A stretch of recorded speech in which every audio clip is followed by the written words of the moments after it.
Ya. Nah, jadi tadi Pak Iskandar bilang dari mana datangnya keberanian? Kenapa judul ini?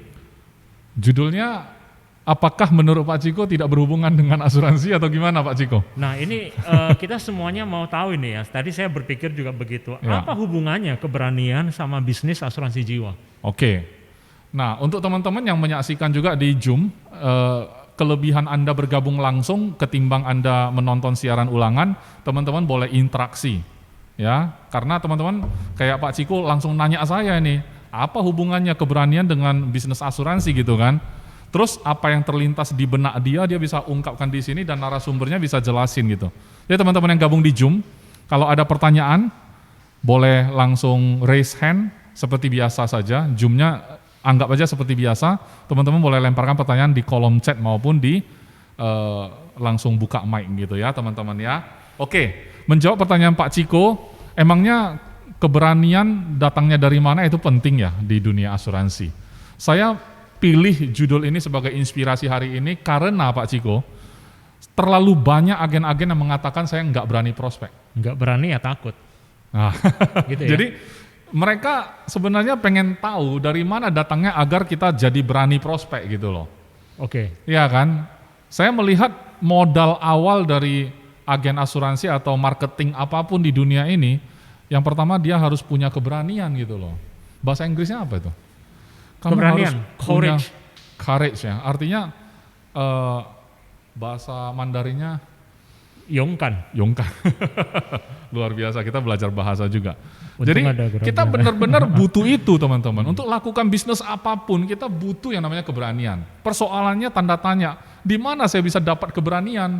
Karena waktu saya ikut training, saya dapat pemahaman asuransi begitu bagus, tapi giliran saya pengen janji temu aja sama orang, saya udah takut duluan.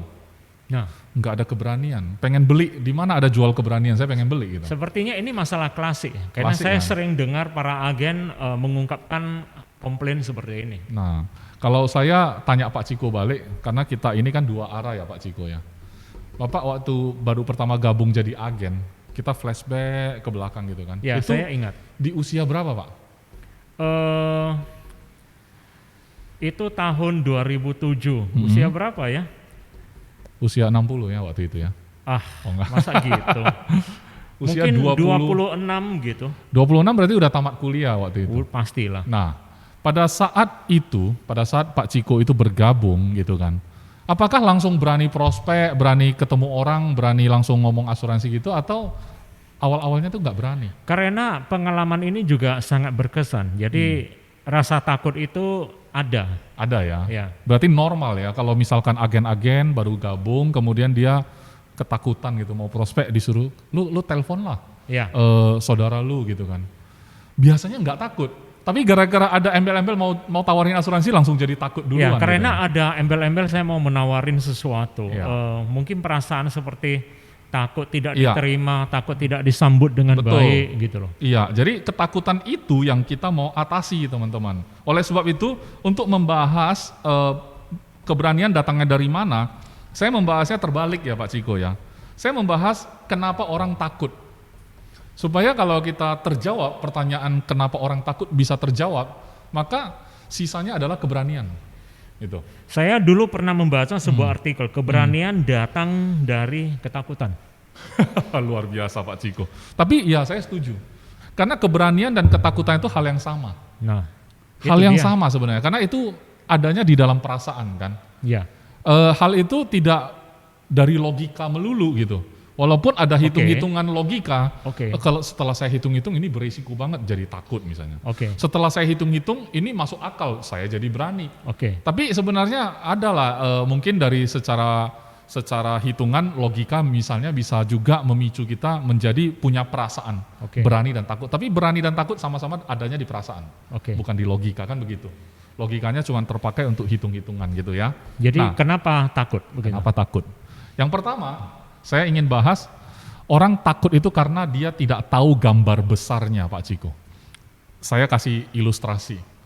Pada saat saya bawa anak saya sekolah hari pertama, saya nggak tahu kalau Pak Ciko ada menemani menemani anak Pak Ciko waktu pertama kali masuk sekolah Ada. kan di playgroup ya waktu itu ya. TK dan playgroup. Waktu anak-anak dibawa ke sekolah pertama kali, hari pertama mereka benar-benar masuk sekolah, saya melihat banyak sekali anak-anak kecil nangis. Ya. Seperti itu ya, berarti normal ya. Tapi Jadi anak-anak saya tidak. enggak ya. Dua-duanya. Nah, itu pasti ada pengaruhnya. Kenapa ada yang nangis, ada yang enggak gitu kan. Yang saya mau fokus adalah kenapa ada yang nangis. Oke. Karena mereka takut, Pak Ciko. Takut. Nah, pertanyaannya kenapa dia takut? Jadi waktu itu ada kepala sekolahnya langsung berdiri di depan Pak Ciko. Dia bilang, Bapak Ibu yang menemani anaknya datang, Bapak Ibu enggak usah khawatir kalau anak Bapak Ibu menangis. Mereka itu menangis karena mereka khawatir, mereka takut. Apa yang akan terjadi mereka nggak tahu, ini mau diapain gitu. Karena ini tempat yang baru bagi mereka. Tapi ini normal, benar-benar normal. Jadi Bapak Ibu jangan ikut-ikutan terbawa perasaan ketika lihat anaknya nangis, apalagi anak pertama langsung pengen bawa pulang gitu kan. Kalau kayak gitu terus kapan jadi sekolah gitu kan. Nah jadi waktu itu saya nangkap sesuatu dari kepala sekolahnya ngomong gitu. Oke. Saya nangkap gini, oh bener juga kalau orang tidak tahu apa yang akan terjadi di depan, dia bisa takut. Kayak kita lewati sungai, sungainya dekat ya, mau nyebrang itu dekat memang, tapi karena airnya keruh, kan kita nggak tahu dalamnya ada apa, betul nggak Pak Ciko? Atau tidak tahu sedalam apa? Sedalam apa, terus di dalamnya ada hewan apa, kan kita nggak tahu. Benar. Maka kita takut. Nah, jadi kalau kita nggak punya gambar yang sebenarnya atau gambar besarnya, sejauh apa kita menjalani asuransi, bisa jadi itu penyebab kita takut. Maksudnya kalau saya ketemu nasabah, saya bakal dijawab apa sama nasabah? Saya bakal diterima atau enggak sama nasabah? Itu menimbulkan ketakutan karena nggak tahu apa jadinya nanti gitu loh. Ya. Jadi bagi saya ketakutan yang datangnya dari sana itu adalah wajar. Jadi teman-teman hari ini kita bahas mengapa orang bisa takut, supaya kita itu feel we are the same. Kita semua sama. Bukan berarti orang yang berani itu adalah orang yang tidak punya rasa takut gitu. Justru mereka sudah selesai.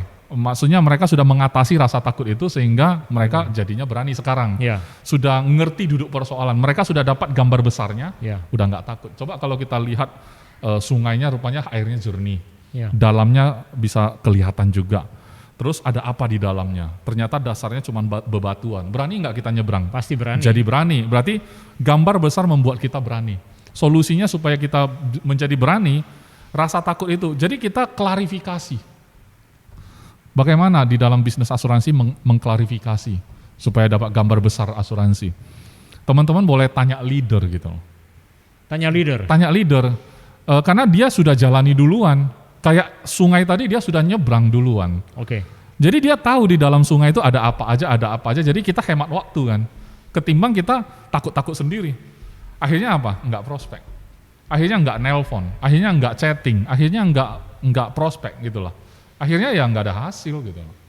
Setelah enggak ada hasil, mikir lagi mau bisnis apa ya gitu kan. Akhirnya ujung-ujungnya kita tetap butuh keberanian walaupun bisnis yang lain gitu kan. Oke. Nah jadi milikilah gambar besar, milikilah gambar yang jelas tentang bisnis asuransi agar waktu kita jalani kita nggak takut gitu. Itu poin satu, Pak. Bagaimana kita tahu apakah itu gambar besar? Makanya saya bilang di bisnis asuransi ini adalah salah satu bisnis yang bisa kita prediksi. Kalau misalkan nasabah bilang dia nggak mau masuk, di dalam sesi handy objection kan kita sudah ada kitabnya. Kitabnya pun sudah ada.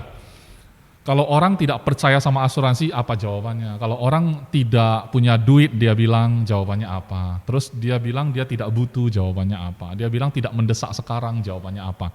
Itu sudah predictable. Jadi Tidak ada lagi yang bikin kita shock. salah satu gambaran besarnya adalah memahami cara handling objection. Itu adalah salah satu step ya di dalam Baru salah satu. salah satu step di dalam siklus penjualan. Kalau udah jalan, tapi orang takutnya kan bukan hanya waktu handy objection. Dari mau telepon orang aja udah takut duluan. Jadi gambar besar dalam bertelepon misalnya, itu juga kita prediksi aja. Ya. Bahwa kalau orang bilang asuransi ya saya nggak mau, anggap saja itu normal gitu. Ya. Itu adalah salah satu dari hal-hal yang sudah kita prediksi. Ya. Jadi sudah punya gambar kok itu di dalam pikiran kita. Ya. Makanya tidak kaget-kaget lagi gitu loh. Jadi tidak terbawa perasaan, tidak takut juga. Ya. Jadi waktu telepon mau bikin janji terus ditolak gitu biasa.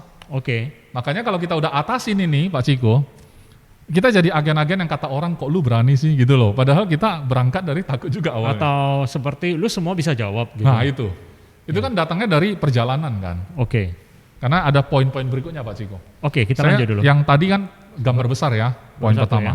Poin kedua dari saya adalah kita terlalu kreatif berimajinasi. Baiklah, saya tadi mencerna sebentar ya. Kok gini namanya kreatif ya, berimajinasi. Ternyata kreatif berimajinasi membuat Anda takut. Iya. Coba Soalnya saya mau dengar penjelasannya nih. Saya Memang- bengong sebentar ya. Waktu saya bikin poin kedua juga saya sebenarnya ketawa sendiri sih sebenarnya. Oke, Karena gimana? gini Pak Ciko, pada saat orang sesimpel kita kasih tahu, Pak Ciko sekarang baru join kan, saya kasih tahu duluan ya di depan ini ya, bahwa nanti kalau Pak Ciko telepon, kemungkinan saudara Pak Ciko bisa nolak karena tahu kita mau jual asuransi. Oke. Saya kasih tahu gitu, cuma sesimpel itu, Pak Ciko kreatif, berimajinasi. Waduh, nanti dia putus hubungan sama aku gimana ya? Ya. Terus nanti kalau Imlek dia nggak mau kasih saya angpau lagi gimana ya? Ya. Terus dia bilang kalau dia usir aku nanti gimana ya? Kalau dia bilang dia nggak ada di rumah gimana ya? Gitu loh.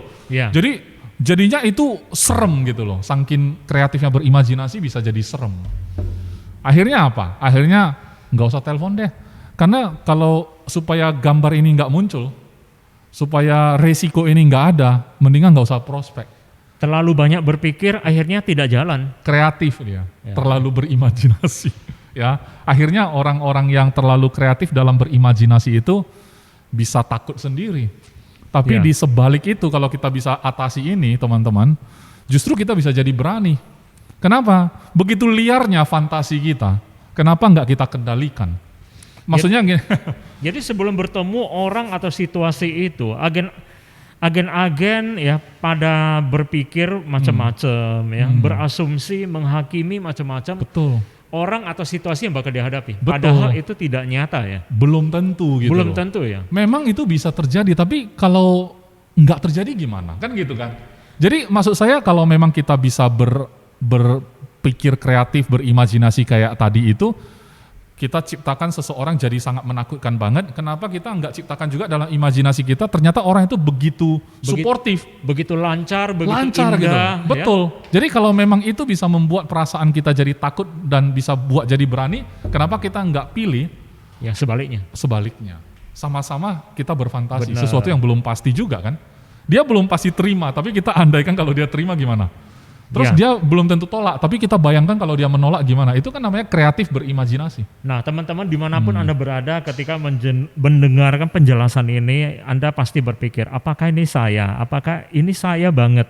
Nah, jadi Anda sudah dapat jawabannya. Iya. Nah, tapi kalau Anda pasti punya pertanyaan, tapi keep dulu. Keep dulu ya. Kita mau Lanjut dengar dulu ya. pertanyaan, apa lanjut 3 poin dulu? Terserah, kalau saya sih prefer kalau teman-teman benar-benar pada satu poin pertama tadi yang tidak tahu gambar besar, dan kedua poin tadi adalah terlalu kreatif berimajinasi. Sampai 2 poin ini adalah hal yang gua banget gitu kan. Ya, Terus sepertinya belum dapat jawaban yang jelas gitu kan. Padahal saya udah jelaskan, tapi misalnya belum terlalu jelas, langsung lempar teman-teman supaya jawabannya langsung tepat sasaran. Nggak sampai lupa juga. oke. Ada? Biar kita nggak buang waktu, catat aja di chat ya. Ya. Nanti dibacakan, Ya. kita lanjut dulu. Ya, saya di sini bisa intip kok chattingan teman-teman kalau ada ya. Oke, Tapi silakan. saya belum menemukan, di sini belum ada yang Ya. chat. Oke, kalau begitu saya lanjut dulu. Poin ketiga ya Pak Ciko, kenapa orang bisa takut? Poin ketiga dari saya adalah pengalaman masa lalu. Trauma gitu? Ya, mirip-mirip trauma gitu. Ya. Pengalaman masa lalu. Mungkin pernah dia itu jadi marketing, dulu entah jualan apa gitu ya. Kemudian pernah terjadi kesalahpahaman dengan saudara sendiri atau customer dia yang di kerjaan yang lama gitu kan. Penolakan itu terlalu menyakitkan bagi dia sehingga dia hari ini dia takut gitu loh untuk Saya mengambil langkah. pernah mendengar teman-teman yang bukan di kantor ini, kantor lain sih. Akhirnya berhenti, tapi komplainnya ini. Komplainnya ini. Nah, jadi nggak berani gitu. itu menjadi pengalaman dia. Ya. Ke depan itu dia mungkin kalau join lagi di bidang yang tidak jauh dari penjualan, dia akan tersandung di situ. Biasanya Masalahnya begitu. sama ya? Masalah yang sama. Makanya teman-teman, masalah itu bukan untuk dikeluhkan, tetapi dihadapilah. Artinya kalau memang benar itu adalah masalah kita, kenapa kita nggak sembuhkan gitu loh. Kalau itu adalah luka, kan kita terluka nih ceritanya batinnya. Ya sama, nasabah juga bisa terluka batin ketika produk tidak sesuai harapan gitu kan. Apakah produk yang tidak sesuai harapan kemudian dia selamanya tidak mau beli asuransi lagi? Kan Jadi, sayang ya. Sebetulnya ada obatnya, selalu ada jawaban untuk masalah-masalah ini. Benar ya? Benar. Kalau masa lalu bisa membuat kita takut, berarti masa lalu juga bisa buat kita berani, betul nggak? Ya. Dulu benar. saya pernah sukses. Dulu saya kalau jualan orang dengar langsung suka gitu kan. Ya. Karena saya sudah pernah capai PwC segala macam, hari ini saya join di Panin, saya punya keyakinan, saya berani. Saya prospek juga berani, yakin karena udah sering lah saya prospek itu rata-rata kalau ketemu yang beginian biasa tuh closing gitu. Itu menjadi pengalaman masa lalu juga kan? Ya. Nah, berarti apa solusi dari saya? Kalau pengalaman masa lalu Anda sekarang masih punya masa lalu yang hanya tidak closingnya, maka ciptakan sampai ada closing gitu loh, supaya itu pun jadi masa lalu. Supaya kita punya pilihan, mau recall yang mana? Mau recall yang suksesnya atau gagalnya? Jadi dari kegagalan-kegagalan yang menjadi pengalaman masa lalu, teruskan sampai Anda punya record bahwa Anda sukses, koleksi. Ya. Jadi kalau kita udah koleksi masa lalu begitu banyak, ada yang gagal, ada yang sukses, nanti tinggal recall, mau yang recall yang mana. Tadi dengar Pak Iskandar bicara kegagalan, saya jadi terlintas sebuah quote ya. Maklum lah ya orang yang banyak membaca kayak saya ya. Boleh saya sharing quote-nya? Boleh dong. Jadi quote ini adalah tentang seorang penemu. Kalau teman-teman pernah dengar, namanya Thomas Alva Edison. Oke, itu teman masa kecil saya, Pak. Oh ya. Waktu saya SD saya sering dengar nama dia. Gitu ya. Di buku pelajaran sekolah.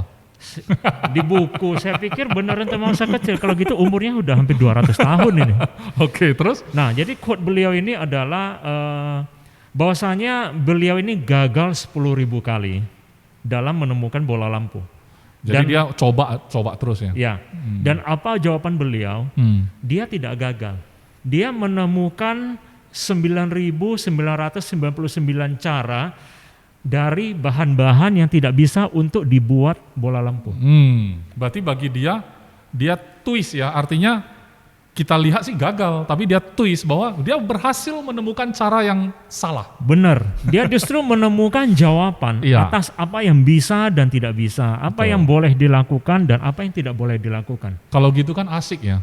Coba kalau kita punya mentalitas kayak Thomas Alva Edison ketika kita prospek, Pak Ciko, betul nggak? Kita prospek 10.000 kali, ya kan? Ya.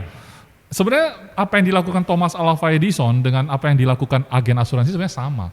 Dia kayak buat eksperimen. Ketemu nasabah, ngomong kayak gini misalnya kan, lakukan coba tes. Benar. Terus gagal, nggak closing gitu. Jadi lakukan lagi percobaan kedua kan gitu. Pengalaman masa lalu itu menjadi acuan ya. Betul. Jadi sebenarnya bagus kalau Anda punya pengalaman masa lalu yang katanya tadi nggak closing, ditolak gitu kan, merasa kecewa juga kan, akhirnya nggak berani hari ini. Maka saran kami adalah teman-teman lanjutkan terus gitu loh. Lanjutkan tapi ubah caranya. Diskusi lagi sama leader, ikut lagi sales clinic, diskusi lagi, lemparkan topik yang Anda ingin dengar supaya kita jadikan bahan podcast lagi, dapat masukan, teman-teman bisa cari lagi di YouTube, Google, itu banyak sumber kan, supaya mencari tahu bagaimana cara yang salah lagi kalau prospek. Kalau nggak closing, saya menemukan cara yang salah sehingga nggak closing tadi, kan gitu. Sehingga kita tahu jawabannya. Ternyata umumnya seperti ini, karena ini bukan ilmu pasti. Kabar baiknya adalah ini bukan ilmu pasti. Sehingga saya melihat ada agen yang dia bebal ya, dia pengalaman masa lalunya banyak yang gagal, nggak closing Pak Ciko. Tapi karena dia terus menjalankannya dengan cara yang salah, tapi ada yang closing loh, walaupun caranya salah. Karena orang ngelihat, gila ini orang, gigi bener gitu loh. Nah, tapi ya itu adalah kabar buruk juga, karena cara salah masih menghasilkan closingan, biasanya dia anggap itu benar gitu loh. Tapi Oke. kan kita kan mau mendidik GM3 agent-agentnya nggak kayak gitu. Lebih berkualitas. Lebih berkualitas supaya apa? Kalau memang salah ya kita perbaiki. Oke. Walaupun setelah diperbaiki belum tentu closing tetap, tapi kan peluang closingnya jadi naik, Pak Oke. Ciko. Supaya Oke. kita nggak habis waktu. Kalau Thomas Alva Edison dikasih pertanyaan, bro, 10.000 kali akhirnya ke 10.000-nya kamu berhasil.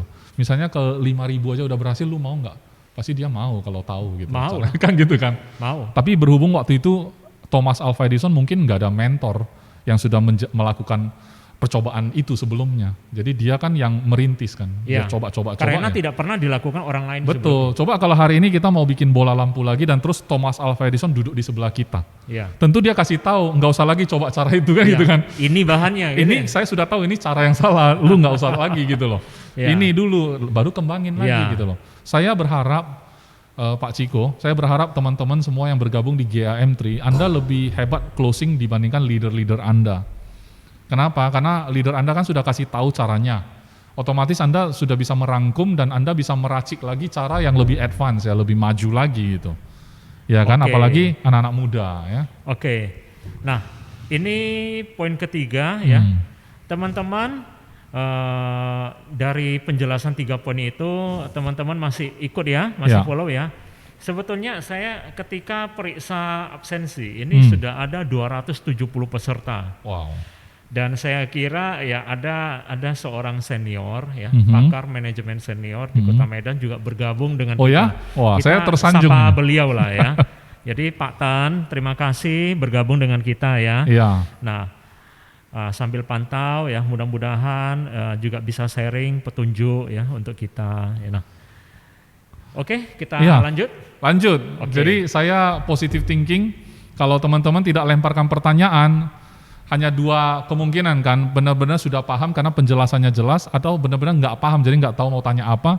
Saya sih orangnya optimis, ya kan. Saya merasa penjelasan saya sudah jelas sehingga Ya. tidak tanya gitu kan. Oke. Kalau begitu saya lanjut. Tapi anyway, saya tersanjung Pak Tan bergabung ya, sudah bergabung di Zoom kita. Thank you Pak Nampak Tan fotonya. sudah bergabung. Oke, yang keempat ya Pak Ciko ini ya. Oke, poin keempat. Gimana? Orang bisa menjadi takut karena dia ragu akan kemampuan dia. Karena dia tahu bahwa dia nggak tahu apa-apa soal asuransi. Dan itu wajar kalau dia merasa takut. Kalau dia merasa berani dengan sifat keadaan kayak gitu, itu namanya nekat. Bukan berani, nekat itu. Ragu pada kemampuan Iya. dengan belum punya kemampuan. Skill itu 2 hal knowledge. yang berbeda. Ya. Sudah Jadi- tahu atau belum tahu begitu. Oke, dua-duanya bermasalah. Oke. Kalau misalkan dia belum punya kemampuan itu, ya kan? Dan dia tahu bahwa dia belum punya, Oke. wajar dia takut. Dan dia harus takut. Bagi saya itu wajar. Kalau gitu dia harus cari tahu, dia harus belajar. Ya, kalau yang poin ini gampang. Oke. Gampang diatasi. Kenapa? Ya udah tinggal belajar. Tapi Kan kalau gitu. ragu, Kalau sudah, ragu karena walaupun dia sudah tahu. ini masalah percaya diri. Nah, kalau itu masalah percaya diri betul Pak Ciko. Jadi Bapak sudah menggarisbawahi di poin keempat ada 2 sub poin ya. Ya. Satu yang memang benar dia belum kuasai yang namanya skill knowledge-nya. Makanya dia takut, gampang diatasi, pelajari skill Oke. knowledge. Yang kedua, dia sudah pelajari tapi dia ragu, Ya. nggak percaya diri. Nah, kayak gini ini saya sih sebenarnya menyarankan teman-teman coba cari tahu apalagi yang membuat Anda ragu padahal Anda sudah tahu. Paling-paling Anda bilang begini, ya habisnya walaupun saya sudah tahu Pak, saya sudah tahu cara main unit link, saya sudah tahu product knowledge, saya sudah tahu sih ketemu mau ngomong apa gitu kan. Ya. Tapi berhubung ini bukan bidang saya sebelum ini, kan saya ini backgroundnya adalah misalnya saya ini kan dokter misalnya. Ya. Saya sudah belajar asuransi, saya sudah gabung jadi agent, oke, saya udah belajar memang, tapi karena ini kan saya nggak pernah yang namanya jadi marketing. Tadi gitu. saya baru Experience. mau tanya soal ini. Jadi ragu ini apakah ada hubungannya dengan background Ya. atau strata sosial? Jadi Bisa. misalnya dia karyawan, kemudian dia bisnis asuransi. Dia bertemu dengan orang-orang yang ya secara atas sosial ya. atau ekonomi ya atau secara pendidikan Ya. di atasnya. Jadi Memang, dia ya. sepertinya minder Iya, benar. atau masalah ego Benar, gitu loh. benar. Jadi kalau bicara percaya diri memang larinya ke sana semua. Ya. Komplikasi sih. Kalau percaya diri ini kan komplikasi. Mungkin experience-nya belum ada prestasi, dia juga jadi ragu kan gitu kan. Padahal kan orang kalau sempat capai PwC, entah gimana dia capai gitu kan. Ya. Produk dia nggak terlalu pintar. Ya. Tapi orang ini pede, PD. karena prestasinya ada gitu loh. Oke. Jadi dia merasa pede. Ada yang pede karena dia punya pengalaman, udah lama kok di asuransi. Saya sambil merembun udah tahu gitu kan. Oke. Dia pede gitu kan. Terus yang tadi strata sosial gitu kan. Oke. Budaya, umur bisa pengaruh. Ya. Karena apa? Misalnya saya terlalu muda misalnya. Saya baru tamat SMA. Katanya boleh join jadi agen. Jadi saya join. Tapi begitu saya sadar, yang saya prospek itu adalah orang-orang yang harusnya sudah punya penghasilan. Dan mereka rata-rata pasti di atas saya. Oke. Saya aja baru coba nih. Ya. Kan gitu kan. Belum pernah punya penghasilan. Baru kali ini saya jadi agen. Nah biasanya kondisi kayak gini kan membuat dia merasa takut kan. Sebenarnya nggak tepat bahwa dia takut, bener-bener takut, tapi ragu gitu loh. Nggak pede lah ya, nggak pede gitu loh. Kalau yang ini cara mengatasinya adalah lakukan terus, nggak ada cara lain, lakukan terus. Kenapa? Karena yang tadi itu strata sosial itu akan menyusul, usia juga akan menyusul, pengalaman akan menyusul kalau kita terus bekerja gitu loh. Lakukan terus gitu loh. Yang satu ini nggak ada kayak bicara sama leader supaya pede. Mungkin itu kayak ilusi setelah ketemu leader jadi pede. Begitu bubar dari agent atau dari kantor gitu kan, udah bubar ke kehidupan nyata mau prospek nih, goyang lagi. Jadi sebetulnya obatnya itu bukan terima motivasi dari leader saja, tapi tetap dikerjakan. Benar. Tetap Nanti, dihadapi. ya, nanti ada dilema Pak Ciko antara teori dan praktek. Ya kan? Karena Ya. secara teori kita tahu pede aja bro, tapi pada prakteknya gimana lu suruh gua pede? Sekarang aja gua mau melangkahkan kaki aja ragu gitu loh. Jadi teori Oke. praktek seringkali orang bilang beda banget gitu loh. Ini poin berikutnya atau gimana? Enggak, belum. Oke, Masih lanjut ada dulu poin, poinnya lanjut ya. dulu ya. Oke. Oke. Yang kelima sekarang. Ya. Yang kelima, orang bisa menjadi takut apabila dia tidak ada persiapan. Persiapan. Yang ini juga gampang kita atasi. Kalau kita tahu persiapan itu penting, kalau kita nggak punya persiapan kita bisa takut, ya persiapan. Ilmunya, pengetahuan, produk, Apapun itu, apapun ya, termasuk mungkin pakaian, penampilan ya. penampilan, ya kan. Terus juga kira-kira orang yang kita mau temui, kita persiapkan dulu ini orang yang mau kita jumpa itu umur berapa, tahu nggak dia punya anak berapa. Kalau sebanyak yang kita tahu, lebih banyak yang kita persiapkan di depan, itu meningkatkan keyakinan diri juga sih. Ya. Jadi kita bisa atasi ketakutan kita kalau kita memang benar-benar mempersiapkan dengan baik. Misalkan orang disuruh bicara di depan publik ya, Ya. sudah dijadwal. Oke, sudah dijadwal. Pak Ciko, hari ini Bapak adalah pembicara utama. Hari ini Bapak dapat topik ini misalnya dapat topik gitu kan. Oke. Yang akan jadi audiens adalah para pengusaha sukses di Kota Medan misalnya. Wow. Terus Pak Ciko harus deliver speech memberikan pidato dalam bahasa Inggris misalnya. Wow. Terus Pak Ciko satu sisi merasa senang karena ini adalah peluang, satu sisi tentu adalah sesuatu yang mengerikan juga kan. Kalau jadi saya bisa ke CP langsung beli jas baru, nggak mau pakai jas lama ini. Iya, kenapa? Karena kita takut nanti nggak imbang. Ya. Nah, takut kan. Jadi atasinya adalah persiapan gitu loh. Sepatu baru, jas baru. Bila perlu pinjam juga nggak apa-apa kalau nggak sempat beli. Beli kelamaan kan. Pak Iskandar ada bawa jas nggak di mobil? Ada. Coba tes dulu. Begitu, oh cocok ya. Kebesaran rupanya. Tapi Pak Iskandar ketika bahas poin ini, saya selalu ingat pengalaman sendiri. Jadi ternyata host ini juga agen asuransi ya teman-teman. Kita satu bidang ini. Saya mau cerita ya, minta izin cerita ya.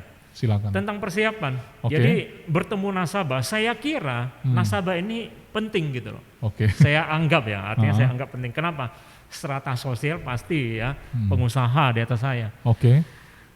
Gara-gara mau ketemu, tapi persiapan kurang mantap. Jadi apa yang kurang mantap? Saya belum cukuran, lupa. Oh, oke. Padahal Jadi- itu bisa juga seksi ya. Nggak tahu. Kalau brewoknya kayak orang barat sih seksi ya. Tapi kalau brewok tanggung itu kumal namanya. Nanggung ya dia ya. Jadi dulu di kantor lama, di sebelah itu ada gang, ada Oke. toko kelontong. Oke. Saya jalan ke sana, beli alat cukur. Cukuran baru berangkat. Oke, itu bagian dari persiapan ya. Ya, dan kedua masalah cukur-cukuran juga. Oke. Kasus yang kedua ya, wah setelah berkaca, bersisir ternyata tetap aja jelek ya, rambutnya berserak. Saya pergi pangkas habis 50.000. Oke. Tapi itu bagus kan? Akhirnya bagus. Jadi mendukung kepercayaan diri saya. Ya. Berarti Pak Ciko juga setuju dong ya bahwa penampilan itu bisa meningkatkan kepercayaan diri. Ya. Setuju ya? Jadi saya paling suka bagian penampilan ini juga yang sering saya sharing ke teman-teman kita gitu loh. Dan itu adalah bagian dari persiapan. Betul. Apalagi tadi kalau PR-nya adalah berbicara di depan orang-orang pengusaha sukses di Ya. Kota Medan dalam bahasa Inggris gitu kan. Ya. Mungkin 1 minggu sebelumnya Pak Ciko sudah ngajak saya ngobrol bahasa Inggris Ya. sebagai persiapan pemanasan Ya. pemanasan dalam bahasa Inggris gitu kan. Ya. Supaya nanti waktu bicara di depan udah lancar gitu. Ya. Karena sepintar-pintarnya kita bahasa Inggris, kalau kita udah lama nggak pakai pun mungkin bisa macet-macet gitu kan. Ya. Akhirnya harus dilatih. Jadi teman-teman tidak usah terlalu terbebani dengan saya kalau gitu saya persiapan dulu deh, akhirnya nggak prospek-prospek. Ada satu hal yang penting tentang persiapan, tapi Ya. coba Pak Is dengar ya. Ya. Katanya orang-orang sebelum membeli produk Anda, people buy you first. Is that Ya, right? sangat setuju. Ya, sangat setuju. Ya. It is right. Ya, I agree. Ya. Ya. So, Orang membeli Anda dulu ya, ternyata Anda dijual ya. Gitu. orangnya Gimana, not for Pak Is? orangnya not for sale, tapi mungkin figurnya itu orang buy in atau enggak gitu. Orang terima atau enggak gitu loh. Jadi istilahnya produk nomor 2, tapi orang ini bagaimana nomor 1. Itu saya sangat setuju, karena teman-teman coba bayangkan saja kalau ada orang datang ke rumah Anda, mungkin Anda kenal atau tidak, tapi setidaknya Anda akan lihat dulu kesan pertamanya, betul nggak? Oke. Apakah orang ini mencurigakan atau enggak gitu loh. Ya. Kadang-kadang bukan soal dia rapi saja. Ya. Kalau dia itu saya nggak jelas itu siapa, walaupun dia rapi saya tetap curiga. Oke. Dan bagi saya nasabah pasti begitu juga kan. Oke. Tapi oke. bayangkan kalau kita nggak rapi, makin curiga. Ya. Ya. Jadi sebetulnya ini menambah persentase keberhasilan. Iya. di Apa yang lapangan. kita bisa tingkatkan, ya kita tingkatkan. Itu bagian dari persiapan kita. Saya nggak menuntut kita itu harus sempurna. Kamu udah pelajari nggak 4 kepribadian gitu kan? Iya. Nanti kalau Anda ketemu yang jenisnya melankolis, kamu harus siapkan begini. Udah dipersiapkan belum? Ya saya kira saya sudah persiapkan Pak. Oke, tapi kamu lihat dulu, cek sekali lagi gitu. Jadi malah jadi takut gitu kan? Saking apa? Saking khawatirnya soal persiapan ini gitu loh. Ya. Saya nggak mengatakan persiapan ini untuk membuat kita malah takut. Tapi justru saya minta teman-teman melakukan persiapan supaya berani, bukan takut. Ya. Artinya supaya pede gitu kan, bahwa oke, saya sudah tahu kira-kira nasabahnya, saya sudah tahu dia kisaran usia berapa, dia punya anak ya kan, rumahnya di mana, saya udah tahu lah kira-kira keadaan ekonominya kayak apa. Oke. Nah, saya asumsi misalnya dia udah punya asuransi gitu kan, seandainya dia punya asuransi, jadi saya punya skenario di pikiran saya. Itu bagian dari persiapan. Oke. Saya punya skenario, jadi tidak ada lagi yang membuat saya shock. Jadi orang bilang apa? Kok Bapak jadi agen asuransi kok orangnya pede banget ya? Terus Bapak kok bisa jawab semua ya? Ya. Itu padahal bagian dari persiapan. Bagian dari persiapan. Lama-lama kalau orang-orang yang sudah luar biasa gitu kan, kayak Pak Tan lah, tiba-tiba disuruh bicara, bukan problem untuk dia kan. Tapi kalau kenapa? Karena perbendaharaannya sudah tebel gitu loh, kamusnya sudah cukup tebel. Jadi teman-teman yang mungkin agen baru, kamusnya kan masih tipis nih, Ya. tapi kan bisa dipertebal Oke. melalui pengalaman-pengalaman leader, pengalaman-pengalaman kolega, teman-teman agent yang lain. Juga ikut-ikut training gitu kan, itu bisa mempertebal kamus gitu loh. Cuma pertanyaan saya, kamusnya kalau sudah tebal, itu dipakai atau enggak? Ya. Itu yang penting. Itu yang penting. Jangan-jangan ilmunya disimpan Iya, gitu. lama-lama kalau kita pakai terus, ini kamus bisa kita pertebal sendiri. Ini tebal, makin tebal sendiri, dan ini di luar kepala loh, kayak enggak dibuat-buat. Maksudnya enggak kagok gitu waktu ngomong. Ngalir aja lancar. Kenapa? Karena udah biasa. Nah, karena udah biasa kita bilang apa? Kamu cocok jadi agen asuransi. Wajar kamu sukses. Saya dengar kamu ngomong lancar banget, kamu yang pinter. Kamu memang bakat. Kalau saya nggak bisa. Sebenarnya ada prosesnya. Betul. Saya ini pendiam loh Pak Ciko. Ya, gitu ya. Ya, saya berusaha percaya sih. Saya praktekin ya, saya diam. Saya pendiam. Ya, habis waktu Pak. Oke. Oke. Nah, teman-teman sampai di sini apakah ada yang mau ditanya enggak? Ya, sampai di Saya sini. lihat masih belum ada ya di kolom chat ya. Oke, ada berapa poin lagi Pak? Poin saya paling 2 lagi lah ya. 2 lagi ya, waduh. Sebenarnya poinnya terakhir, cuman saya poin terakhirnya lagi adalah yang solusi dari saya ya. Ya, Poin terakhir kenapa orang takut adalah salah paham. salah paham. Salah paham. Jadi gini, saya itu pernah ngelihat orang yang hampir mirip kayak yang tadi, terlalu banyak imajinasi bahwa nasabahnya bakal marah, bakal begini, serem gitu kan. Itu kan salah paham. Tapi salah paham ini kan ada positifnya Pak Ciko. Dibalik. Karena apa? Karena dia terlalu banyak mungkin mendengar informasi yang salah. Ya. Salah paham. Saya dengar kata orang asuransi itu serem. Nanti kalau klaimnya nggak dibayar, lu dikejar-kejar. Kata orang kalau lu jadi agen, lu harus standby 24 jam sehari. Ya, Karena nasabah itu kalau sakit, dia suruh lu datang ke rumah sakit loh. ya, Lu harus temenin dia. ya, Apakah itu benar? Kan sebagian besar mitos kan.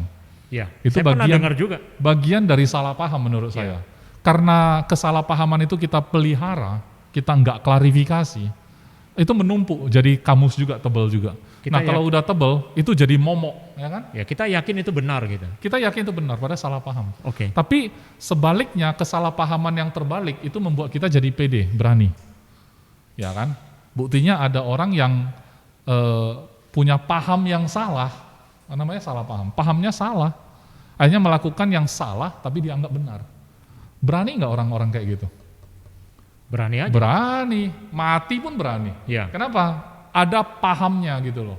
Jadi artinya gini, terlepas dari pahamnya salah atau benar, pemahaman itu bisa bikin orang takut, bisa bikin orang berani.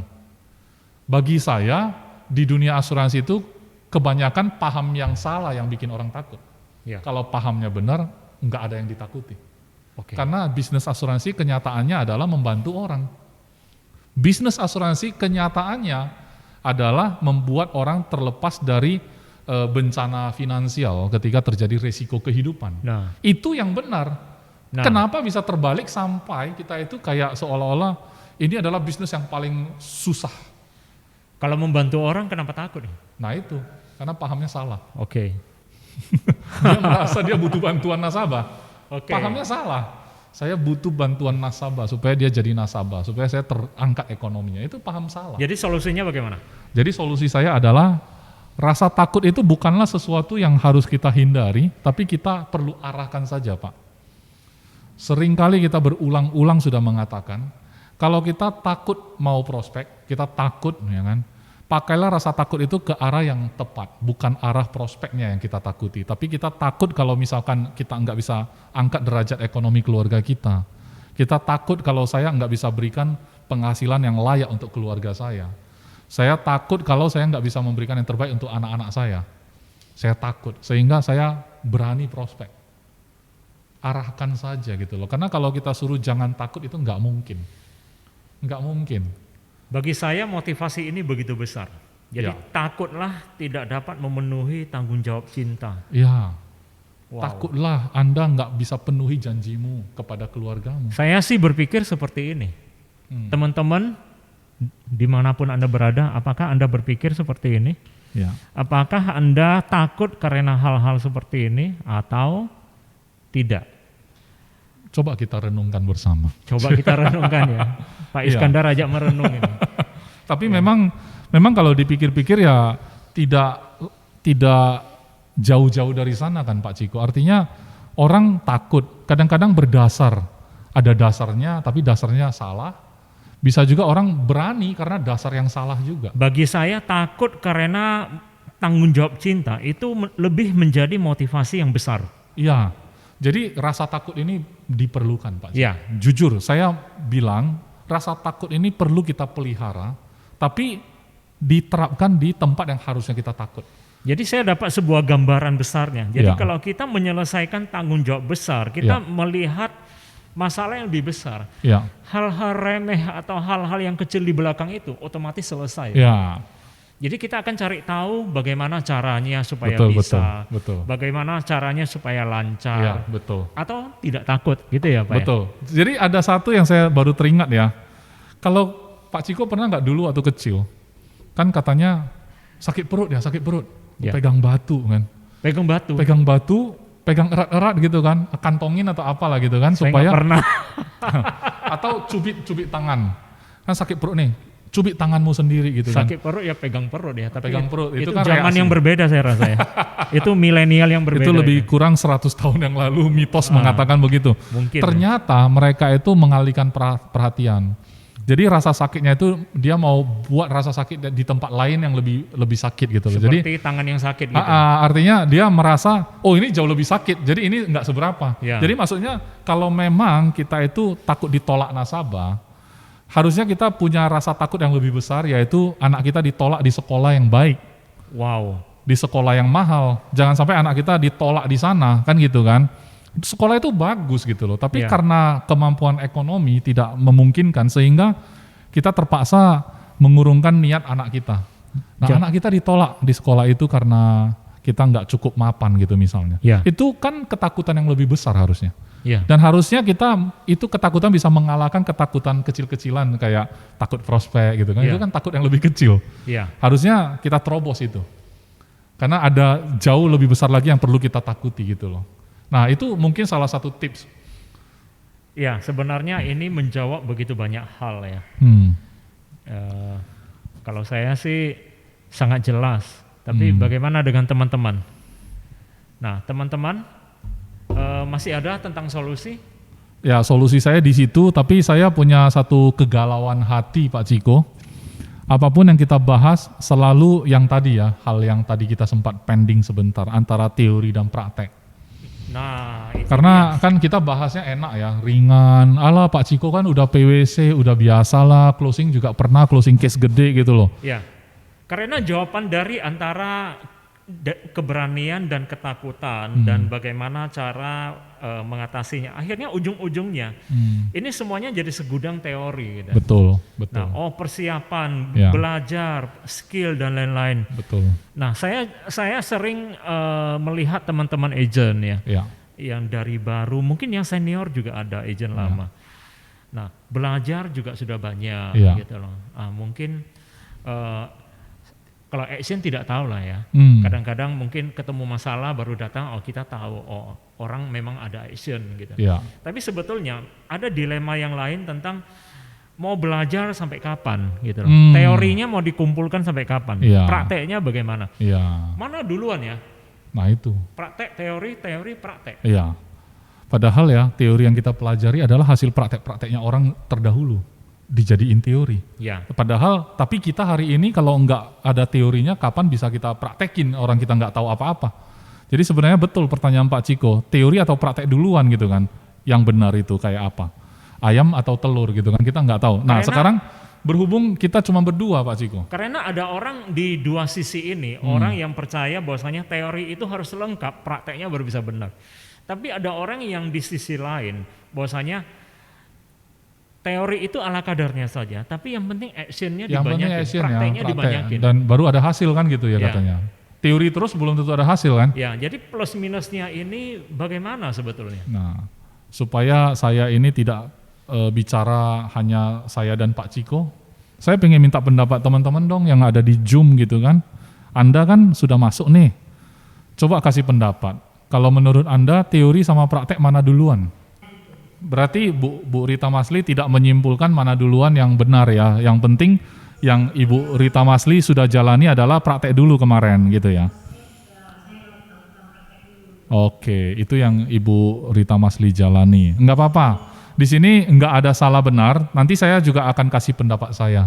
Oke. Ada yang lain, teman-teman yang lain, bahwa teori itu tetap dibutuhkan, walaupun ada orang yang merasa dia tidak pakai teori juga bisa dengan praktek-praktek yang dia lakukan. Tapi menurut Pak Chandra, silakan saja. Tapi kan itu belum tentu dia bisa terapkan ke orang lain nantinya. Supaya ada guideline. Betul. Nah kemudian juga Mungkin dia bisa terapkan praktek yang dia lakukan selama ini kepada orang-orang yang sudah dekat sama dia.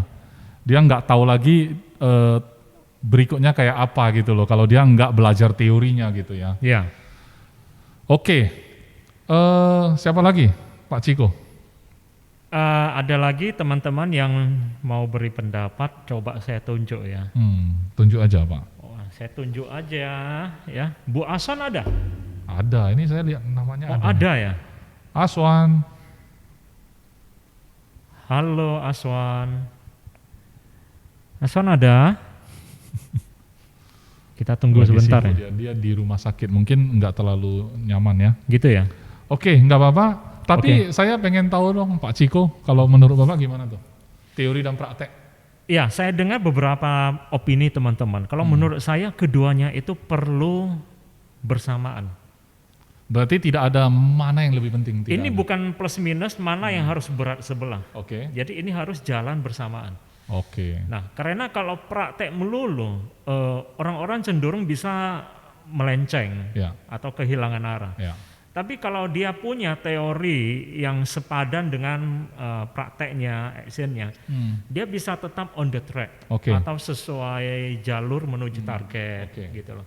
Nah, dan satu hal yang lain dia bisa menduplikasikan ke orang lain. Nah, jadi memang kedua hal ini harus seimbang. Jadi bukan soal mana yang lebih penting, keduanya sama pentingnya. Ya. Nah, harus seimbang. Oke. Gitu kira-kira sederhananya. Gitu ya. Oke, kalau Pak Ciko mungkin membahasnya dari sisi kadarnya mana lebih penting, sama-sama seimbang kata Pak Ciko. Ya. Kalau saya kasih pendapat juga ya Pak. Saya nggak bahas dari kadar, tapi mana duluan. Oke. Saya punya pendapat, saya nggak bilang saya benar ya. Saya bilang, menurut saya Anda lebih harus dahulukan teori. Mengapa?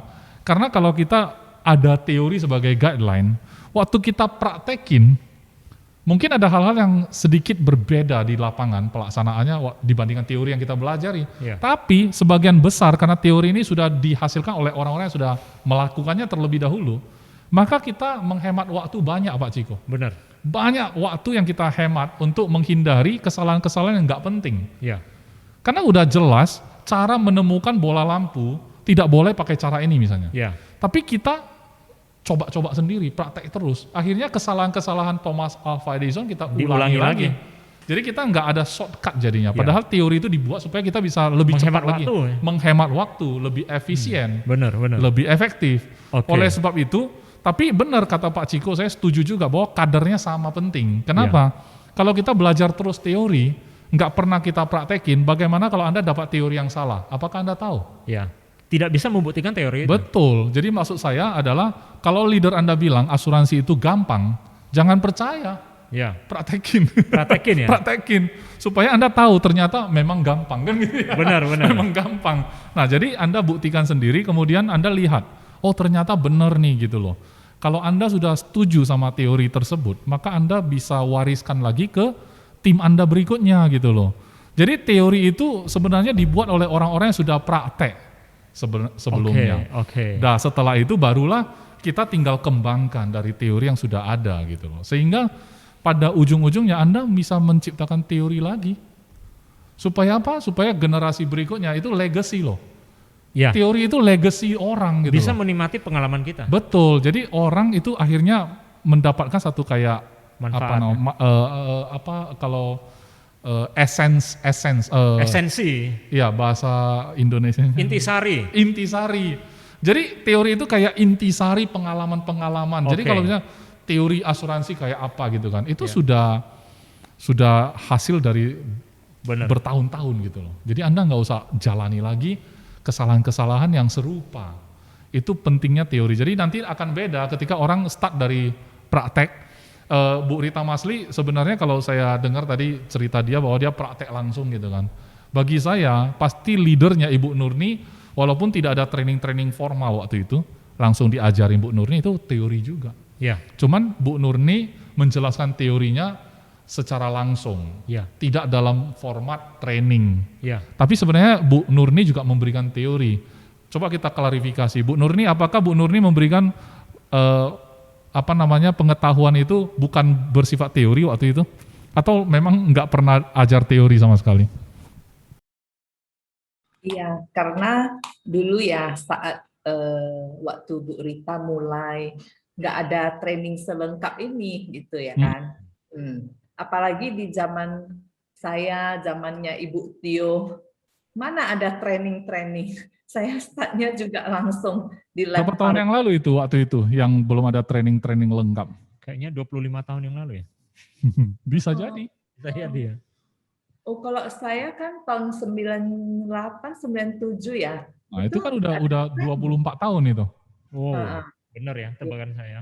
Ya. Jadi kita bisa, Pak Is juga kan kalau dulu ya. Saya kayaknya. dulu tahun hampir 2000-an memang saya pernah join di asuransi yang secara tidak serius ya, jadi agen gitu kan, sambil kuliah gitu. Memang benar Bu, cuman waktu itu saya termasuk generasi barunya di sana, ada training Bu. Nah itu teorinya banyak sih, ada training. Iya, kalau saya waktu itu mulai nggak ada trainingnya, langsung. Oh ya, ada orang mau jual, leader kita bawa ya seperti Pak Is ngomong loh, maksudnya ya di waktu di lapangan itu dia kan menjelaskan produk, ya kan. Ya, Kita kan melihat, kita kan mengamati gitu loh kan. Dan kita tiru gitu. oke. Itu kan bagian dari sebetulnya teori tapi diterapkan langsung di praktek kan. Oke. Jadi Nah, maksudnya Ibu Nurni memberikan teori-teori dalam bentuk yang tidak formal, bukan dalam bentuk training gitu kan. Waktu nah, rekrut juga pasti kan kasih tahu asuransi cara kerjanya gini gini gini kan kasih tahu. Teorinya diberitahu di depan gitu kan. ya, jadi kan dulu saya juga mulainya itu dibawa seperti itu. Jadi waktu zamannya Bu Rita kayaknya 2009 atau 2000 berapa ya? Eh, Kayaknya masih belum ada kelas training selengkap ini. Kalau sekarang ini kita Senin Sabtu gitu kan. Terus ada training-training dari Jakarta gitu kan. Ya. Akhirnya Oke. sambil dilengkapi makin yang apa yang kita di lapangan itu kita belajar dari teori imbangkan Iya, gitu. setuju, Ya. setuju. Oke. Terima Karena kasih. saya rasa memang harusnya seperti itu deh. Kalau Iya. kita terlalu banyak belajar teori, contohnya lah misalnya yang kita sehari-hari lakukan lah, kayak masak. Saya sebetulnya tidak tahu sama sekali loh. Kan dulu baca-baca, kumpul-kumpul resep, tapi nggak pernah turun tangan. Dipraktekkan ya. Jadi nggak tahu kan ini bahannya apa nggak. Tapi kalau kita praktek ya udah salah. Oh ya ini keasinannya. Berikutnya ya kita kurangin garam gitu kan. Lama-lama kan menjadi sempurna gitu. Ya. Oke. Itu aja Bu Nurni? Iya iya. Oke, terima kasih Bu Nurni.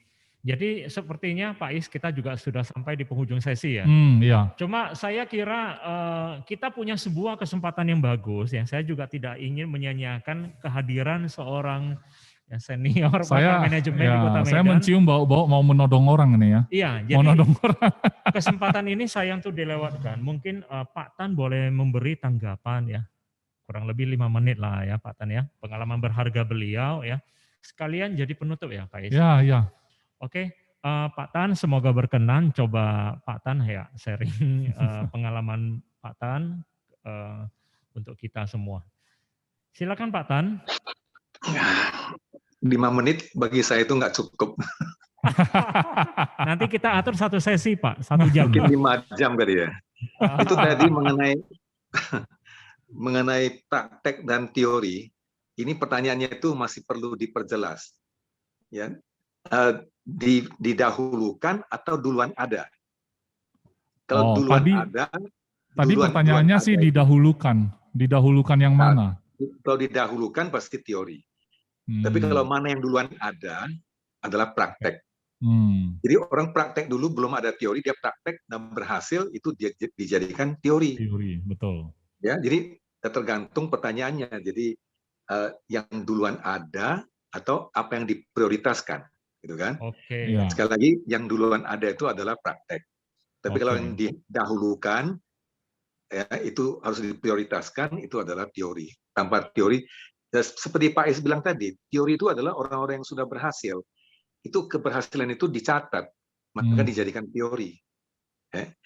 Jadi saya ikut tadi nggak dari awal ya, mungkin sudah sedikit sudah mulai mengenai rasa takut. Saya selalu setuju kalau rasa takut itu ada baiknya. Ya. Ingat ya, rasa takut itu ada baiknya.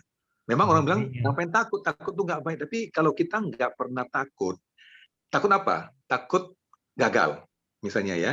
Jadi menurut seorang pakar, dia bilang kita ada berapa ketakutan lah. Takut akan kemiskinan, takut akan kegagalan, takut akan ketidakpastian, takut akan perubahan, ya, dan ketidakpastian. Itu semua ada. Jadi takut itu baik nggak? Kalau saya diminta untuk bicara di depan banyak orang, saya bilang, saya nggak mau, saya takut. Nah, kenapa kamu takut? Nah, karena sesuatu hal kamu takut, itulah dipelajari. Karena takut itu bisa jadi positif. Ya. Kalau orang nggak pernah takut, ya, terus tancap gas saja, itu bisa bahaya. Jadi takut itu ada baik. Beberapa hal yang tadi saya dengarin tentang satu lagi adalah kita punya file banyak di kita punya pikiran. Ya, filing ya tahu ya, filing. Kalau kita dulu belum ada komputer kan kita file, kita punya surat-surat itu kan di map itu ya. Arsip, itu file. Arsip. Nah, sekarang ini kan kita file di kita punya komputer. Nah, jadi kita mau melakukan sesuatu itu, kita keluarkan file apa? Jadi di situ ada negative file, ada positive file. Jadi kalau kita keluarkan yang positive file, itu berarti Anda cenderung bisa lebih cepat berhasil. Saya selama setahun ini, baru tadi siang ada orang puji saya dari Tanjung Balai, dia bilang, Pak Tan, saya salut ini kok sudah usia sebegini masih bisa mengikuti perubahan dari offline menjadi online. Bapak tetap itu tiap bulan itu ada kegiatan. Ya, jadi itu apa sebabnya? Karena kita ini coba menyingkirkan prasangka buruk sehingga kita bisa keluarkan kita punya bakat. Saya pikir ini adalah satu hal yang penting ya di training saya. Itu nanti di hari tanggal 8 nanti itu saya akan bahas mengenai itu. Bagaimana kita menyingkirkan prasangka buruk sehingga kita bisa keluarkan kita punya bakat. Kalau prasangka buruk itu nggak kita singkirkan, bakat kita itu, talent kita itu sebanyak apapun tidak bisa dikeluarkan. Karena kita terlalu takut atau terlalu worry terhadap penilaian orang lain. Oh, nanti saya dinilai seperti begini, saya dinilai seperti gitu. Jadi tadi juga dibahas ya oleh Pak Iskandar dan Pak Ciko. Jadi saya pikir bagus sekali ini sesi hari ini ya. Jadi kesimpulan saya itu adalah kalau Anda mau lakukan sesuatu, keluarkan file yang benar. Kalau terlalu banyak consideration, terlalu banyak mempertimbangkan ini itu bukan nggak baik. Ya, bukan saya itu pesimistik, tapi itu adalah kenyataan.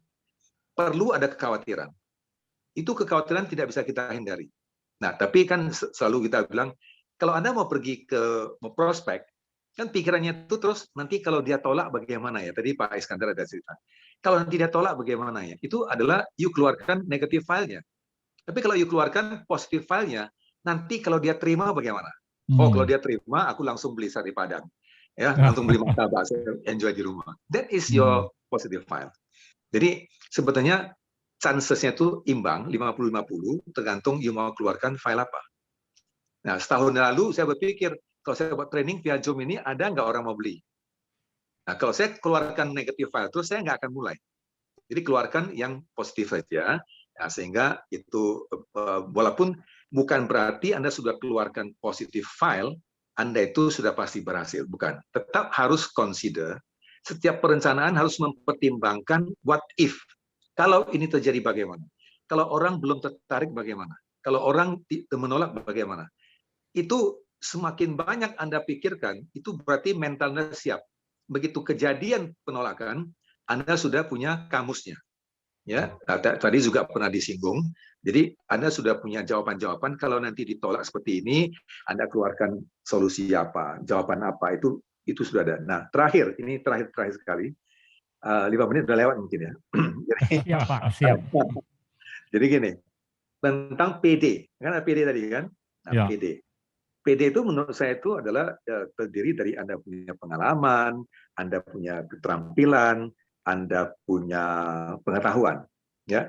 Nah, pengetahuan dan keterampilan itu bisa dipelajari. Tapi kalau jam terbang, pengalaman tidak bisa dikebut. Ya. Jadi pengalaman itu mesti slow but sure, setiap hari bertambah. Ya. Jadi itu baru bisa dapat itu nanti namanya itu kita punya PD, percaya diri.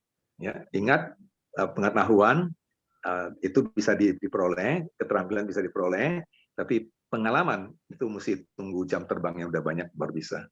Demikian Bapak Ibu sekalian. Kalau ada kesalahan, Oke. maaf. Ya, Luar biasa Pak Tan. Teman-teman tepuk tangan dong untuk Pak Tan. tepuk tangan untuk Pak Tan. Nah, teman-teman, kita sudah sampai di penghujung sesi ya. Kita akan ketemu lagi di sesi berikutnya hari Sabtu seperti biasa ya. Nah, jadi teman-teman di sini kita berbisnis di industri asuransi jiwa. Ya namanya berbisnis ini kita di sini jadi entrepreneur. Nah, satu hal kemampuan penting yang harus kita pelajari setiap saat yaitu menjadi proaktif. Nah, teman-teman leader, teman-teman agen ya, ketika sudah menjadi leader, teman-teman juga punya tanggung jawab terhadap teman-teman agent di bawahnya. Ketika sebagai agent, teman-teman juga sedang belajar menjadi proaktif, menjadi leader. Inilah karakter leader yang paling penting. Jadi minimal di setiap meeting kita adalah kesempatan untuk belajar. Karena kita sekarang juga jarang bertemu kan, jarang bertemu leadernya, jarang bertemu temannya. Jadi kesempatan seperti ini adalah momentum untuk belajar. Nah, ingatlah untuk hadir atau mengingatkan teman-teman kalau memang perlu diingatkan. Senin dan Sabtu pukul 6 dan pukul 2 siang ya. Nah, ini reminder dari saya. Nah, kita sudahi sampai di sini ya Pak Is ya. Nah, terima kasih untuk Pak Tan, terima kasih untuk Pak Iskandar. Kita juga beri applause dari studio ya, dari ruang job ya. Terima kasih sudah hadir bersama kita. Jadi semoga bermanfaat dan sukses untuk semuanya. Sampai jumpa.